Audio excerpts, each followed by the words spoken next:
Alright guys, TacticalRab again today. Hope you're doing well and enjoying your day so far. It's barely day 1 of Modern Warfare 3, but already the pros have decided that one particular weapon is way too strong and needs to go from the competitive meta. Already banned on a lot of the websites and gentlemen's agreemented by the professional players. Is this way too early, given we're already like 48 hours into the title, to start banning weapons and starting to ensure the meta goes in a more favourable direction, potentially for some of the SMG players? Loads of clips and big news to dive into today. Very much enjoyed your thoughts in the comments below. Hit the like button if you enjoy. Subscribe if you're new as always, I'd greatly appreciate it. First of all, really sad news yesterday here from LandO, confirming that he's going to be taking a break and effectively retiring from commentating for the Call of Duty League.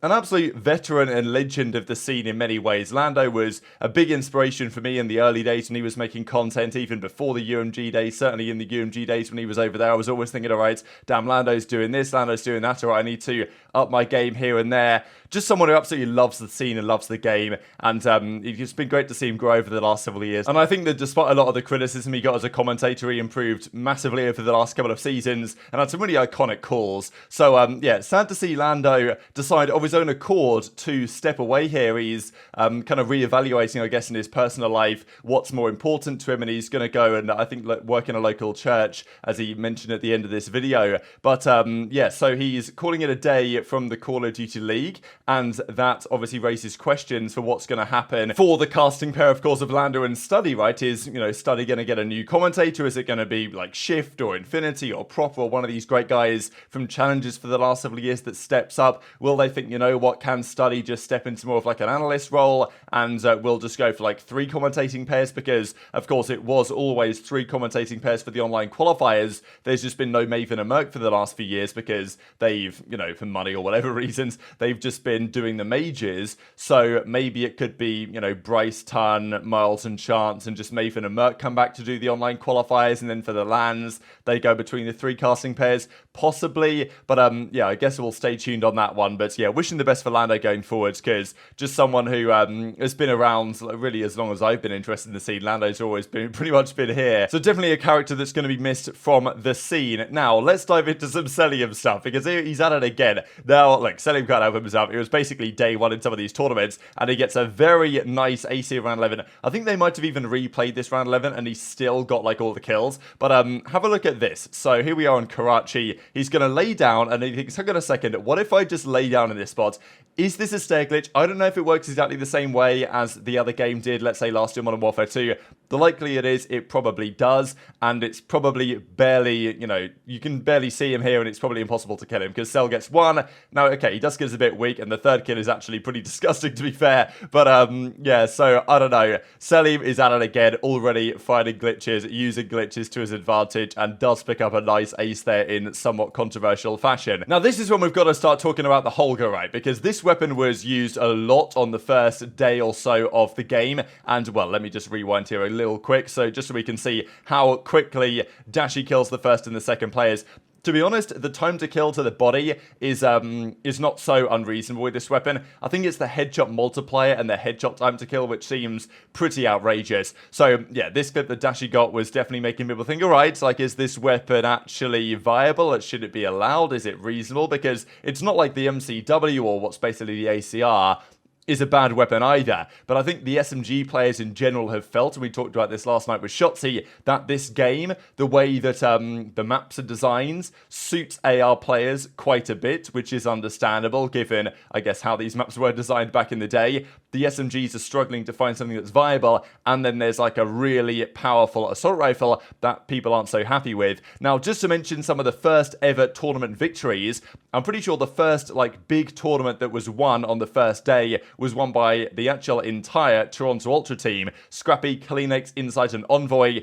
They won this 3k COD agent 4v4 one and done. They actually played OpTic in the finals of this one, and Scrappy, as he does, was talking a bit of trash here, to be fair. But yeah, so they went up 2-0, and eventually I think it was 6-1 on this final map of the series on the Scrapyard. But yeah, this was the OpTic team on the other side at very late hours of the morning with Scump in there, right? So to be fair, given the fact that they're playing with Scump, and of course they've not got Pred in yet, pretty respectable result, early days. But yeah, the first big tournament final was effectively between Toronto and OpTic. which might be something that we see happen more often than not so far, you know, as the season continues, because that Toronto team on paper, really good, and of course Scump was on the other side, not Pred for the time being. No real updates yet on when that may no longer be the case, when Pred's actually going to get to the States, so I guess I'll have to stay tuned for updates on that one. Of course, I'll keep you guys updated. Now, this is when the discussion around the Holger came around, as Nero says, Holger is the best gun I've ever touched, just a sub living in an AR's world.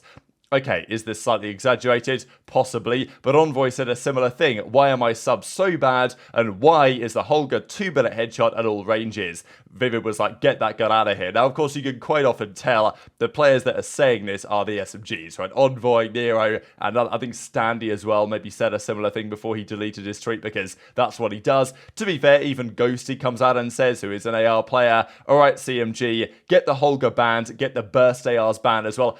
This is a bit of a frustrating thing to me, I'm not going to lie. Over the last few years, the pros have had a real tendency to ban all the burst ARs. Back in the day, you know, the 3-shot weapons, even the FAMAS way back in the day, but we're talking like the M8A1 or whatever. I think, to be honest, the 3-shot burst weapons can be a little bit powerful, because if you hit your whole burst, you die immediately. There's like usually quite a bit of a delay between the shots.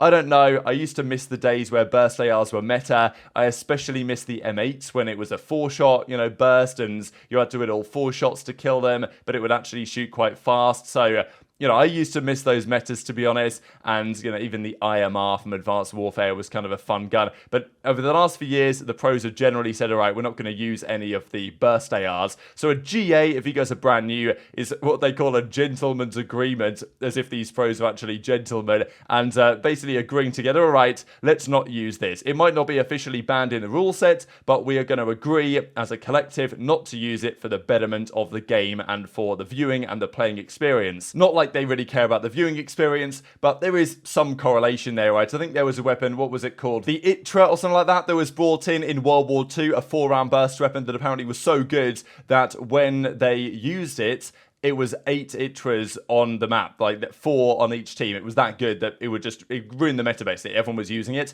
So I get it. And to some degree, GAs can be valuable because it means that at least we don't see the same gun be used by everybody all the time. But at the end of the day, when it's literally day one, and people haven't really figured out yet what are the best even SMGs, we're getting a Holger banned. So CMG kind of said, all right, yeah, fair enough, we're going to ban it. So potentially over time, by the time we get to the CDL, the first iteration of the rule set, the Holger might just be banned, in which case it will be not a gentleman's agreement, but I kind of doubt it. More than likely what happens is that it's allowed in the rule set, but the pros decide between them not to use it, which therefore means that it can be used in ranked play, which is always the concern, that you want ranked when it does arrive, whenever that's going to be the same as what the pros play, but often that's not necessarily the case because they kind of make their own rules, whether you think that's actually, you know, fair and reasonable or not. Now, the Holger does look pretty damn strong, and yeah, officially CMG and COD Agent have also banned it from all matches, and it's been added to the GA list. So I think there's also an LMG version of the Holger, but the one we're talking about is the Holger 556 AR.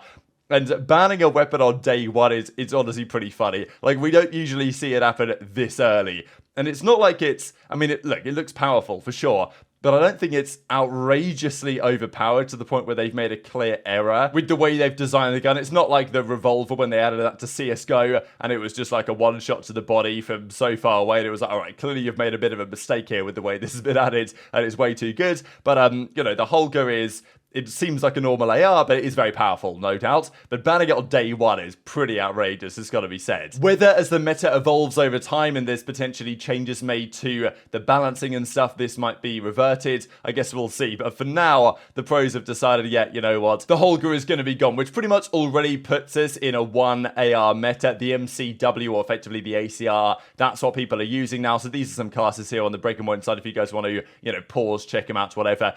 Also to mention though, with the Holger being banned, and none of these classes are relevant really too much longer, it raises questions what the SMGs are going to do. The theory is that the Wasp, or the WSP, whatever, is one of the better ones, and it certainly looks that way. Okay, it looks a bit like an Uzi, to be fair. A lot of pros have been using this one. There's also the Striker 9, of course, that's potentially viable, and also the Rival 9 is one that's been used. So it's kind of difficult to say what the best SMG is right now, but there's lots of debate on that, no doubt. So Dashy was then forced into using the MCW, right, or the ACR, and still, I mean, look, he was hitting some nice shots with it. Even this final shot he hit here, 1 bullet left in the magazine, got a headshot, but it wasn't enough to finish the kill, but he did end up clutching this 1v4. So yeah, what are you guys' thoughts on gentlemen's agreements in general?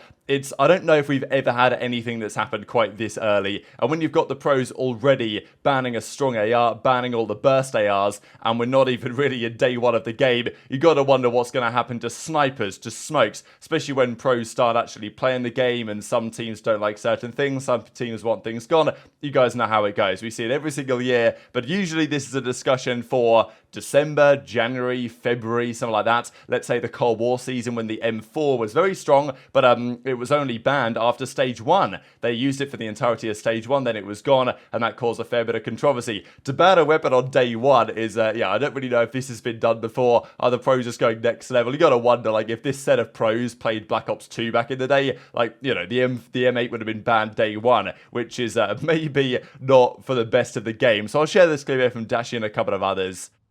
Fato's on a spree here. He was there. I'm buzzed. Nice shots.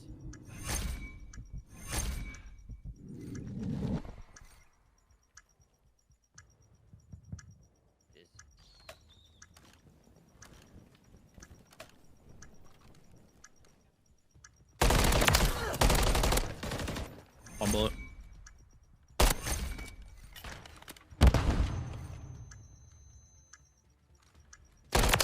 Oh, he might just not. Yeah. Oh. Easy for you, bro. Fuck it, I'll run him. Can't teach that. Can't teach Fuck that. I'll He'll chat.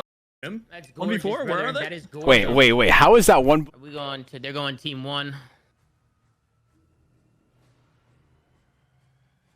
Thanks, honey.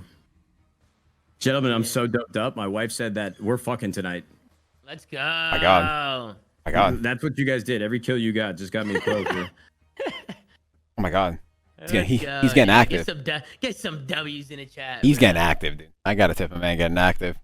He's getting active, man. Can't believe Pretty funny stuff here from Nature, right? This guy doesn't care anymore, and as he says, 2 gold medals in tournaments today on Modern Warfare 3 with the boys, when undefeated in this lineup will now be cemented in the game's history forever. So Dashy, Zuma, Octane, and Nadeshot, that was quite the day. And yeah, as Dashy says, 4v4 CMG 1-and-done champs with Nade, Zuma, Octane, hashtag getting active. So very much interested in your thoughts on all this stuff in the comment section below. Pretty cool to see, you know, Dashy and Nade team up, because, you know, like, they were beefing a little bit over yesterday. As he says, hashtag beef squashed as well when Nadeshot made the comments about Dashy not getting on in time. Then Dashy gets on, wins a tournament with him. So yeah, and of course they've been playing Valve for some time, so I imagine there's no big deal about that, but good to see everything get resolved regardless going into the new season. So very much interested in your thoughts on all this stuff in the comment section below. Hit the like button if you enjoyed, subscribe if you're new, take care of yourselves, and I'll see you next time.